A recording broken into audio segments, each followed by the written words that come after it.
दोस्तों नमस्कार। कुछ अपडेट्स, कुछ इन्फॉर्मेशंस जो सीनियर सिटीजन से, मेरा मतलब है रिटायरी से संबंधित है, बैंक रिटायरी से संबंधित है, वो मैं आपसे शेयर करूंगा। इसके पहले मैं आपको बता दूं कल की घटना के बारे में। हालांकि मैं आपको पिछले वीडियो में बता चुका हूं कि कल हम लोगों का केस सुनवाई के लिए क्यों नहीं आया। मिसलेनियस केसेस थे, लास्ट में केस लेंदी होते चले गए। फिर जो महत्वपूर्ण केस था उसके हिसाब से, मिसलेनियस केस के हिसाब से, रिक्रूटमेंट का मामला था, कई स्टेट्स उसमें विपक्षी पार्टी की हैसियत से थे, उसमें कई जगह लागू होना था, तो इसलिए वो नहीं हो पाया हम लोगों का। ये हम लोगों का दुर्भाग्य था, भले ही आधा घंटा कोर्ट के पास टाइम और था। ये बात मैं बता चुका हूँ आपको। लेकिन आज इसलिए बता रहा हूँ भाई साहब कि उसके बाद ये वीडियो मेरे जारी करने के बावजूद तमाम लोगों ने मुझे फ़ोन किया, कुछ लोगों के वीडियो शेयर किए, एक आध लोगों ने पता नहीं क्या क्या बता दिया। एक साहब ने बताया कि साहब ऐसा नहीं हुआ, उसमें तो हमारा केस सुना गया और बाद में जो है 5 नंबर पे हमारा केस था, ये लिखा उसमें, और हमारा केस सुना गया और IBA के वकील ने ये कह दिया कि 95,000 करोड़ का, पता नहीं क्या क्या बताया, इतने 1000 करोड़ का वो लगेगा, बर्डन हो जाएगा। दुनिया भर की झूठी सच्ची बातें इधर उधर के अपने करी, ये सब बातें की। एक साहब ने तो यहाँ कह दिया भाई साहब, एक यूट्यूबर तो इतने योग्य आदमी है, भगवान उनको रक्षा करे, उनको सद्बुद्धि दे, कि रिटायरीज, बैंक रिटायरीज के साथ मजाक क्यों करते हैं, मतलब उनको जरा भगवान का भी डर नहीं लगता। उन्होंने तो कह दिया कि साहब 3 जजेस की बेंच हो गई और उसमें फिर ऐसा हो गया, फिर ऐसा हो गया, इस तरीके की बातें। मतलब मैं तो आपसे निवेदन केवल ये कहूँगा भाई साहब, केवल एक निवेदन करूँगा कि कोशिश करें, इतना जरूर देख लें कोई भी वीडियो देखने से या उस पर विश्वास करने से पहले कि यह वीडियो किसी बैंक रिटायरीज द्वारा जारी है, बैंक पेंशनर्स द्वारा जारी है, किसी बैंकर द्वारा, अथवा किसी प्रोफेशनल व्यक्ति जो खाली वीडियो ही बनाया करता है दिन में 5 बार और कभी बैंक में नहीं रहा। जो कभी बैंक में न रहा हो, बैंक की बात अगर उसके मुँह से सुनेंगे तो सही बात तो वो नहीं कभी बता पाएगा, या उसका उद्देश्य ही कुछ गड़बड़ होगा। तो प्लीज़ कोशिश करें कि बैंक रिटायरीज की ही बातें सुने, उसी पर पूर्ण विश्वास करें। शाम को कल रात में ही AIB पार्क ने भी अपना सर्कुलर जारी कर दिया कि जो जो हुआ था कल घटनाक्रम, एडवोकेट सेवाराम साहब ने उनको जो मैसेज दिया था उसी को उन्होंने कोट भी कर दिया अपने सर्कुलर में। अपने वीडियो के अंत में मैं उसको भी डाल दूंगा, आप उसको देख लीजिए। और वही सब बातें उन्होंने बताई हैं एडवोकेट सेवाराम साहब ने, जो मैं आपको बता चुका हूँ, जो इस सर्कुलर में है। मतलब कोई भी बात जो एथेंटिक है वो एथेंटिक ही रहेगी, और जो बात गलत है वो गलत ही रहेगी। बताइए 3 जजेस की बेंच बता रहे हैं, कोई बता रहा है कि 5 नंबर पर था और नाम चल रहा है। मतलब केवल पेंशनर्स को, रिटायरीज़ को मतलब दुख दे रहे हैं, दुख पहुंचा रहे हैं, झूठी बातें बता करके अपना यूट्यूब चला रहे हैं। अरे यूट्यूब चलाओ तो कहीं कुछ सच बातें बता पाओ तो बताओगे, नहीं तो किसी दूसरे टॉपिक पर अपना चलाइए। बैंकर्स का, रिटायरीज़ का पीछा छोड़िए। खैर, अब मैं कुछ बातें वो आपसे शेयर करना चाहता हूँ भाई साहब, जो कुछ रिटायरी से संबंधित हैं। 23 तारीख को, अभी यही 23 तारीख को एक सर्कुलर जारी किया है बैंक ऑफ बड़ौदा के हेड ऑफिस से HRM डिपार्टमेंट ने। उसमें कुछ बातें रिटायरीज के लिए हैं, बाकी बातें वर्किंग वालों के लिए हैं, और वो वेलफेयर की बातें हैं।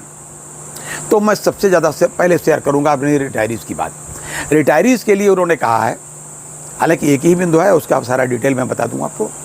उन्होंने कहा कि अगर कोई पेंशनर, कोई रिटायरीज, सब तरीके के रिटायरीज के बारे में उन्होंने कहा है, चाहे VRS वाला हो, NPS वाला हो, ये पेंशनर हो या रिजाइनीज हो, सबके लिए है ये। केवल वही जो टर्मिनेटेड वाले लोग हैं, जो मिसकंडक्ट वगैरह की वजह से जो टर्मिनेट हुए हैं, मतलब जिनको जो पेंशन की पात्रता रखते हैं, उनके लिए समझ लीजिए है ये। उनके लिए उन्होंने कहा कि वेलफेयर फंड से, बैंक के वेलफेयर फंड से अगर किसी की दुर्भाग्य से मृत्यु हो जाती है किसी पेंशनर्स की, तो उसके परिवार को 20,000 रुपये की राशि उनके अंतिम संस्कार के कार्यों में सहायतार्थ हम देंगे। ये बात उन्होंने अपने सर्कुलर में कही है, और ये भी कहा कि ये सर्कुलर 18 तारीख से लागू होगा, यही 18 तारीख से।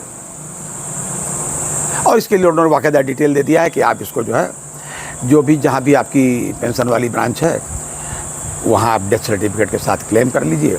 वो आपको बाकायदा कंडोलेंस लेटर वगैरह सब देने का है, और यह भी उनको कहा गया है ब्रांचेस को कि वहाँ आप जाएँ भी, वहाँ मतलब क्रीमेशन जहाँ हो रहा है वहाँ शामिल भी हों। मतलब इतनी मानवीयता की बातें उन्होंने कही। मुझे बहुत अच्छा लगा कि कम से कम कुछ तो कहा, कुछ तो सर्कुलर किया। अच्छा लगा मुझे ये। और साथ ही मैं एक चीज़ और बता दूं, हालांकि ये अच्छे काम और भी करते हैं, जैसे ये हेल्थ इंश्योरेंस है, जो आप हेल्थ इंश्योरेंस IBA के थ्रू कराते हैं, जो भी IBA के थ्रू पैक होता है उसके तरह आप जब कराते हैं तो जो आपका प्रीमियम आता है उस पर ये अपने रिटायरीज़ को भी सब्सिडी देते हैं। हालांकि ये स्लैब वाइज होती है कि ये इतने से इतने तक पेंशन होगी तो इतना, इतने से इतने तक पेंशन होगी तो इतना, इस तरीके से, लेकिन अच्छा काम करते हैं। हाँ, लेकिन एक चीज़ और मैं बताना चाहूँगा इन बैंक ऑफ बड़ौदा के मैनेजमेंट को, ये उनसे रिक्वेस्ट भी करूँगा, हो सकता है उनके तक ये बात ना पहुँच रही हो।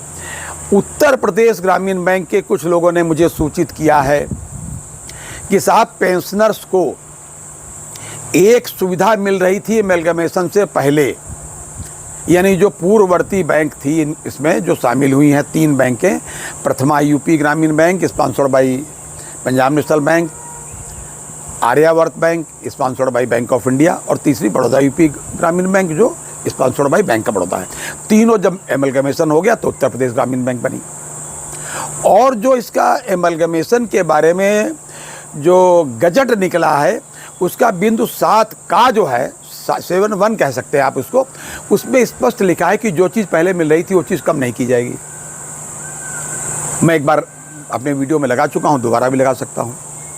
इसके बावजूद पूर्ववर्ती प्रथमा बैंक में रिटायरीज़ को प्रत्येक जो है वर्ष में एक बार जुलाई की पेंशन जब 1 अगस्त को मिलती थी भाई साहब, तो उसमें 2500 रुपया यानी 2500 रुपया, 2500 रुपया उनको हेल्थ चेकअप के लिए मिलता था, जो एमलगमेशन के बाद से अभी तक नहीं मिला है और उसके बारे में कोई सूचना भी नहीं मिल पा रही है। विभिन्न एसोसिएशंस ने भी अपने तरीके से लिखा है उनको, BMS ने भी लिखा है, IBOC ने भी लिखा है, अरेबिया ने भी लिखा है, ये सब यूनियन है वहाँ की RRB की, RRB वालों ने सब मुझे बताया और अपने पत्र भी दिखाए। इसके अतिरिक्त ये उन्हें नहीं मिला, तो मैं ये निवेदन करूंगा बैंक ऑफ बड़ौदा के मैनेजमेंट से, क्योंकि इस समय स्पॉन्सर बैंक ऑफ बड़ौदा हो गई है, कि आप कृपा करके पेंशनर्स को ये चीज़ें अति शीघ्र रिलीज़ कर दें। ये अच्छे काम करने से वेलफेयर फंड को अपने पास रोकना अच्छी बात नहीं है, और पेंशनर्स आपके बैंक के अपने पेंशनर्स हैं तो प्लीज़ आप इनका वो ज़रूर रिलीज़ कर दें।